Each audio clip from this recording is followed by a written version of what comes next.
De belles images, c'est très souvent une belle lumière. Et vous savez, l'éclairage contribue grandement à obtenir des images de qualité et à créer des belles ambiances qui ont du caractère. En studio, en intérieur, on a besoin de puissance et de silence. On veut un éclairage stable, on veut maîtriser la température de la lumière. On peut brancher l'éclairage sur une prise secteur et donc on ne se soucie pas de l'autonomie ou de l'encombrement de l'éclairage. En revanche, lorsqu'on a besoin de faire des prises en extérieur, on a besoin d'un système plus portatif, plus autonome, moins encombrant, mais sans sacrifier l'essentiel, la puissance et la qualité de la lumière. Zoin vient de sortir le CX100 et le C25 de leur gamme Cinepeer. Ce sont des éclairages LED qui ont beaucoup d'atouts.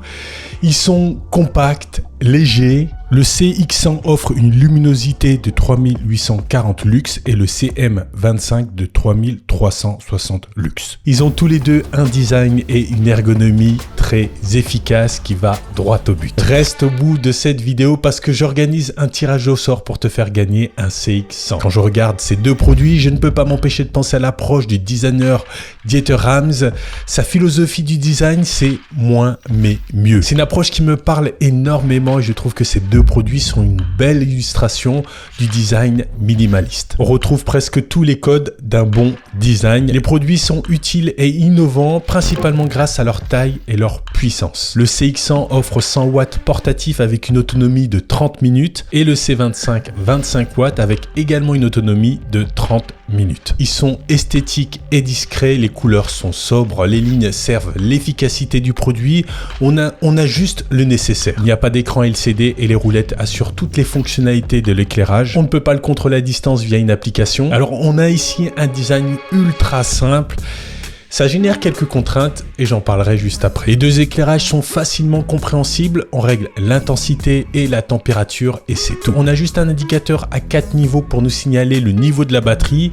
Je trouve que c'est un peu juste étant donné qu'on n'a pas d'écran LCD. Ils sont honnêtes vis-à-vis des matériaux utilisés et de leur prix. Le CX100 est à 209 € et le C25 à 79 €. Vous pouvez obtenir en ce moment une réduction en utilisant les codes que j'ai mis dans la description de cette vidéo. Zoin a décidé de montrer ce qui se trouve à l'intérieur des produits. Il y a de nombreux orifices qui servent le design, mais également le système de refroidissement. J'ai réalisé quelques tests avec le CX100 et le C25 et je me suis posé plusieurs questions. Est-ce que le CX100 peut compléter ou même remplacer un Molus G200? Le CX100 offre suffisamment de puissance pour des interviews, de la photographie ou un setup face caméra là comme maintenant. Il peut compléter un G200 si vous souhaitez une lumière en arrière-plan. Le C25 permet de créer rapidement de belles ambiances grâce à son diffuseur et sa lumière qui est assez douce. Le système de ventilation est très efficace, il dissipe bien la chaleur, mais on l'entend, je trouve qu'on l'entend un peu plus sur le C25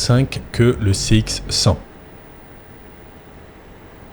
Le CX100 est très silencieux si on le compare au C25.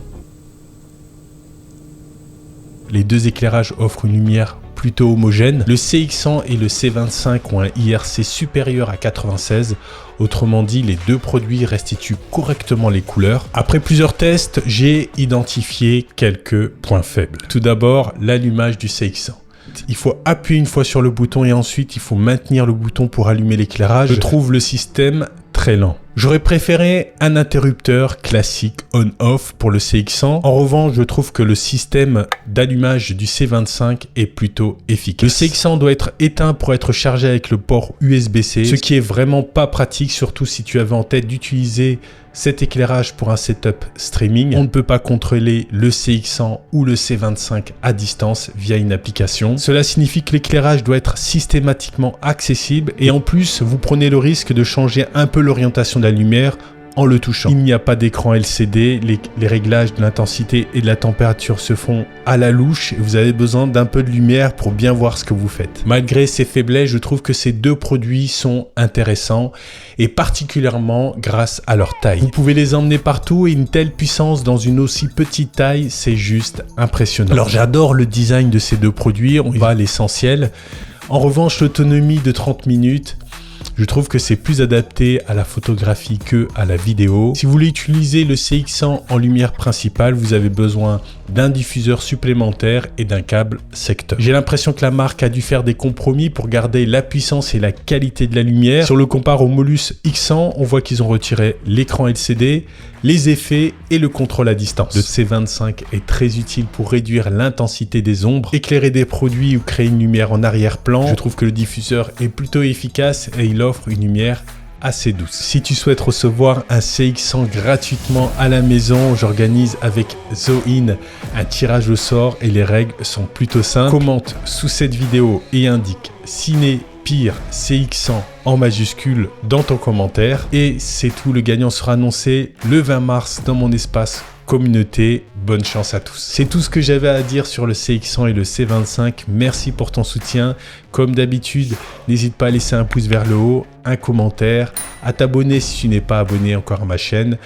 Je te dis à très bientôt. Allez, ciao.